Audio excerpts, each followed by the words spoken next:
വയനാടൻ മലയിറങ്ങി നാലുനാടിടം കൊള്ളാൻ ആദിപ്പറമ്പും താണ്ടി കുലവദേവൻ.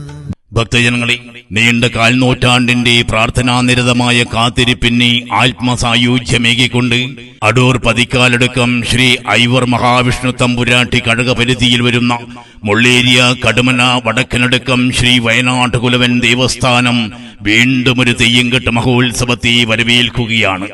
വട്ടമുടിയും പൊയ്ക്കണ്ണും മൂന്നാം തൃക്കണ്ണും മുള്ളനമ്പും മുളവില്ലും കന്നക്കത്തിയും കൈമേൽ ചൂട്ടുമായി ആദിദിവ്യൻ ശ്രീ വയനാട് കുലവൻ തൊണ്ടച്ചൻ ദൈവവും പരിവാര ദേവതമാരും വിളങ്ങി വിളയാടുന്ന തെയ്യംകെട്ട് മഹോത്സവം 2025 ഏപ്രിൽ 22, 23, 24 തീയതികളിൽ ഭക്തിപൂർവം കൊണ്ടാടുകയാണ്. മാർച്ച് 1 കൂവമ്മളക്കൽ, ഏപ്രിൽ 22 കലവറ നിറക്കൽ. നാടിന്റെ സുഹൃതപുണ്യവും